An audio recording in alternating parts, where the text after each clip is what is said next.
Kembali di Ayu Sore, pemirsa ratusan tenaga kerja Indonesia dipulangkan dari Malaysia dan Arab Saudi melalui Bandara Internasional Soekarno-Hatta, Tangerang, Banten. Setibanya di tanah air, seluruh TKI menjalani pemeriksaan kesehatan untuk mencegah penyebaran virus corona. 830 tenaga kerja Indonesia yang bekerja di Malaysia dan Arab Saudi pulang ke tanah air malam tadi.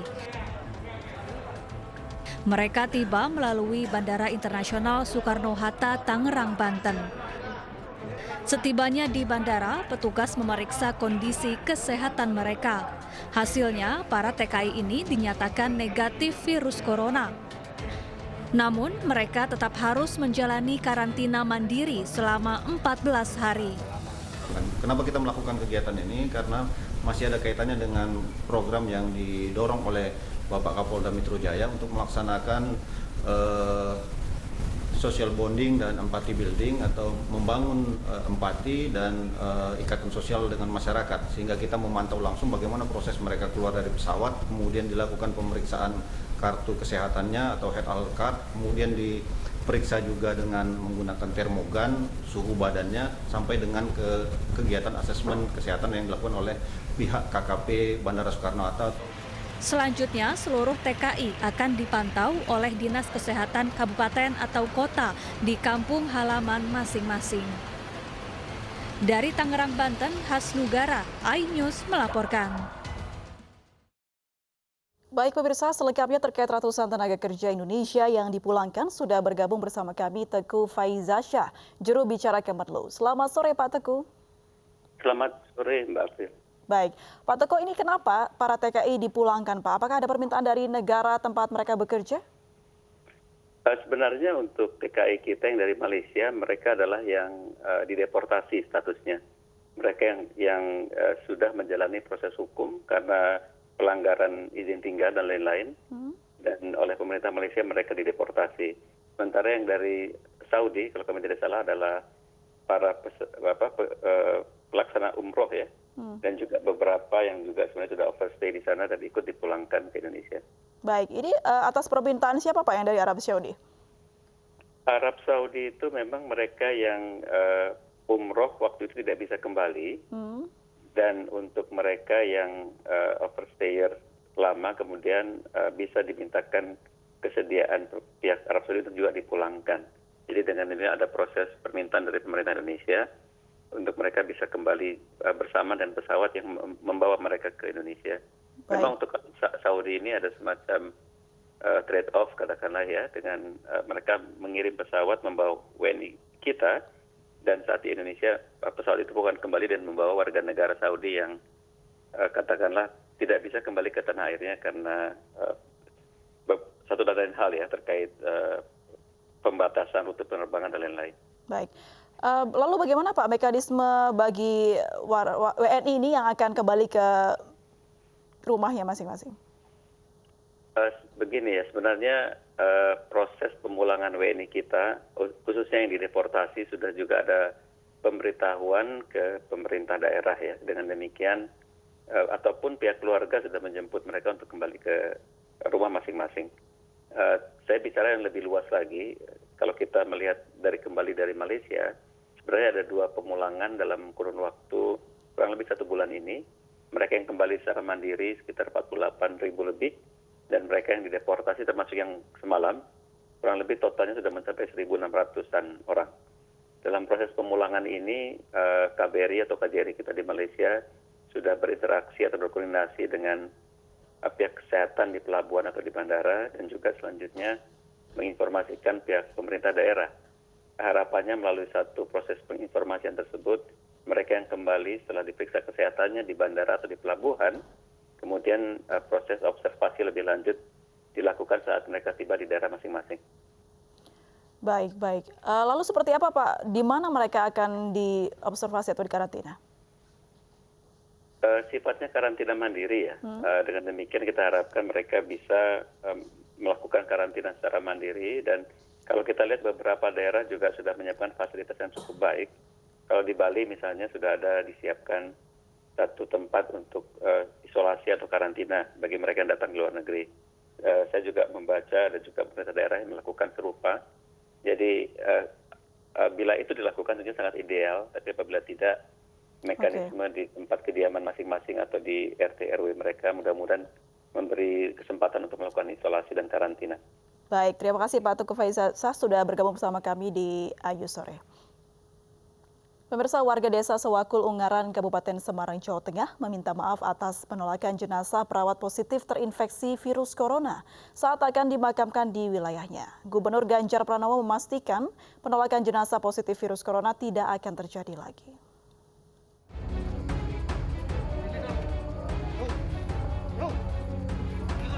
Gubernur Jawa Tengah Ganjar Pranowo meminta maaf atas insiden penolakan pemakaman perawat yang positif corona di Ungaran, Kabupaten Semarang. Menurut Ganjar, ada informasi tidak benar yang diterima masyarakat setempat sehingga menimbulkan penolakan. Terputusnya komunikasi antara rumah sakit dengan perangkat desa dan masyarakat menjadi kunci penyebab penolakan jenazah pasien virus corona. Yang salah gubernurnya, jadi yang salah saya. Karena saya tidak terlalu lihai, tidak terlalu pintar untuk bisa memberikan pemahaman kepada masyarakat. Sehingga yang paling bertanggung jawab adalah Gubernur Jawa Tengah yang namanya Ganjar Pranowo. Saya minta maaf kepada seluruh tenaga medis, perawat, dan semuanya. Tapi saya telepon satu persatu apa yang terjadi di masyarakat, apa yang terjadi di Susukan, apa yang terjadi di desa berikutnya. Bertanggung jawab. Komunikasi ternyata menjadi penting. Saya minta maaf sekali lagi pada keluarga. Jadi di layar Anda sudah ada statement dari masyarakat Susukan yang tadi mengatakan tidak menolak. Sekali lagi, tidak menolak. Bahkan di tempat yang berikutnya sebenarnya juga tidak menolak. Saya punya rekamannya semuanya, semua saya klarifikasi. Bahwa kemudian komunikasinya keliru, iya. Sebenarnya masyarakat tidak perlu khawatir jika ada pasien COVID-19 dimakamkan di wilayahnya. Kementerian Agama telah mengeluarkan panduan pemulasaraan jenazah pasien virus corona atau COVID-19 mulai dari memandikan hingga pemakaman. Penanganan jenazah pasien corona harus dilakukan petugas profesional atau tenaga kesehatan. Saat memandikan, petugas menggunakan sarung tangan, masker, dan disinfektan. Untuk memandikan jenazah pasien corona dapat dilakukan seperti memandikan jenazah pada umumnya. Jika tidak dapat dilakukan, maka dapat menuangkan air ke jenazah tanpa menggosok. Jika tidak dapat dilakukan, maka diganti tayamum. Jika cara pertama, kedua, dan ketiga tidak dapat dilakukan, maka dapat langsung dikafani dan disalatkan. Usai dikafani, jenazah pasien corona dibungkus dengan sejenis plastik agar tidak mudah tercemar. Sementara untuk salat jenazah dapat dilakukan di rumah sakit rujukan atau di masjid yang sudah disemprot disinfektan. Salat jenazah juga dilakukan tanpa menyentuh jenazah. Untuk pemakaman jenazah, jenazah dimakamkan minimal 50 meter dari sumber air. Lokasi pemakaman minimal berjarak 500 meter dari permukiman penduduk. Jenazah pasien corona dikubur di kedalaman minimal 1,5 meter dan ditutup tanah setinggi 1 meter.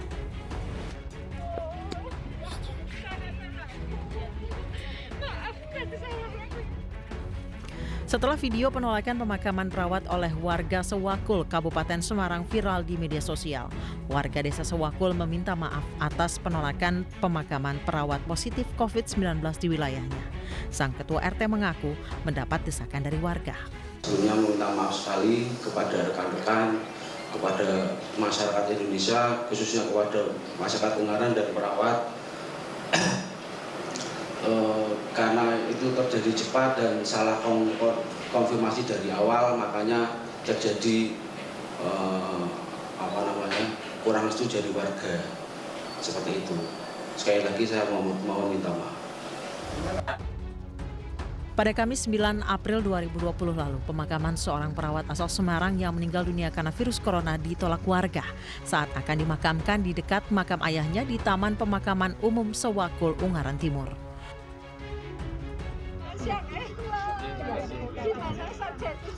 Tangis keluarga tidak terbendung dan terus memohon kebijakan kepada warga agar jenazah tenaga medis ini diizinkan untuk dimakamkan. Tim Liputan iNews melaporkan. Pemirsa, kasus penolakan jenazah corona di Ungaran, Jawa Tengah bukan yang pertama kali. Penolakan juga terjadi di wilayah lain. Pemirsa, penolakan pernah terjadi di Jati Agung di Lampung Selatan, Lampung. Lalu juga terjadi di Tasikmalaya, Jawa Barat. Dan Ungaran, Jawa Tengah. Ya, penolakan jenazah yang sempat viral juga terjadi di Banyumas, Jawa Tengah, di Goa, Sulawesi Selatan, dan Manggala, Makassar, Sulawesi Selatan.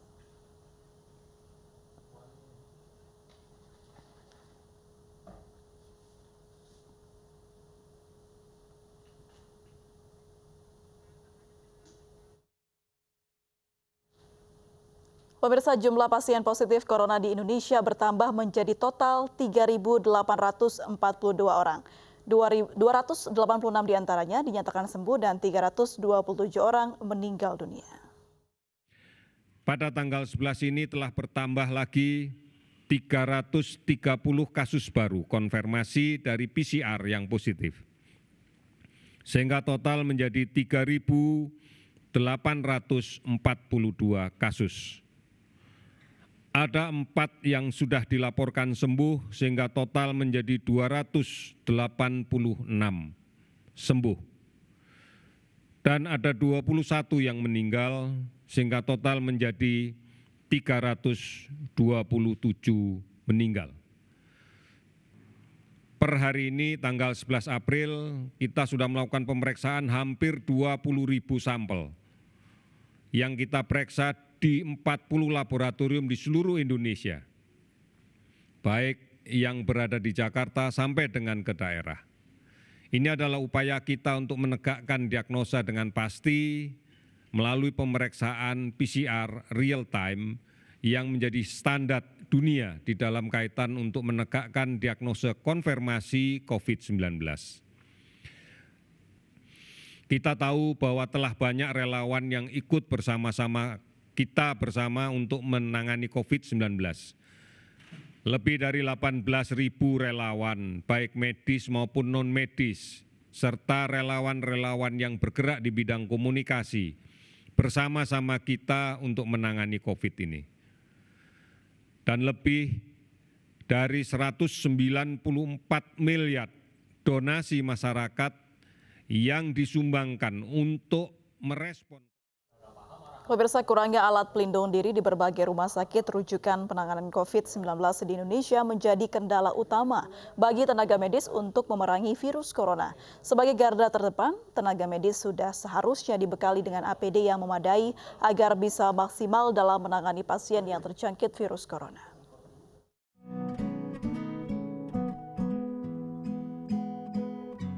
Jenis APD yang kita butuhkan saat ini yang pertama tentu saja lah masker bedah, ataupun kalau bisa memang masker N95. Ketersediaan APD sedikit, ya, kemudian juga mungkin sulit ya untuk mencarinya gitu. Teman-teman tenaga kesehatan tidak ada APD, maka mereka takut.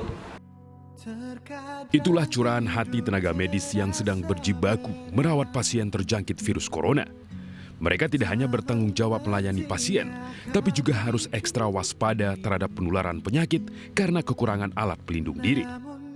Dukungan dan simpati terhadap perjuangan keras tenaga medis terus mengalir, salah satunya melalui MNC Peduli. MNC Peduli memberikan bantuan alat pelindung diri untuk RSPI Sulianti Saroso. Bantuan APD ini diharapkan mampu memberi semangat bagi para tenaga medis untuk memerangi virus corona. Bahwa corona sudah menjadi pandemi dan masyarakat sudah mulai banyak yang terinfeksi virus COVID-19, maka tenaga medis merupakan tulang punggung dan garda terdepan dalam penanggulangan dan pencegahan COVID-19. MNC Peduli tergerak dan ingin berkontribusi untuk membantu tim medis dengan mensupport berbagai kebutuhan kegiatan tim medis dalam melawan COVID-19. Dan pada saat ini kami memberikan bantuan berupa ventilator, face shield, APD, sanitizer, masker, dan lainnya ke berbagai rumah sakit yang menangani pasien COVID. Jadi kita ini kan sedang berperang ya. Nah, sedang berperang berarti kita punya senjata. Nah, senjatanya APD. Nah, kalau kita nggak punya senjata, yang mati duluan, ya kan? Jadi bisa dibayangkan kalau dokter dan tenaga kesehatan tidak punya APD, ya sudah mati duluan kena corona. Seluruh lapisan masyarakat harus bahu-membahu untuk mencegah supaya virus corona tidak semakin mewabah. Anda bisa ikut berpartisipasi dengan berdonasi melalui rekening MNC Peduli. Tim iNews melaporkan.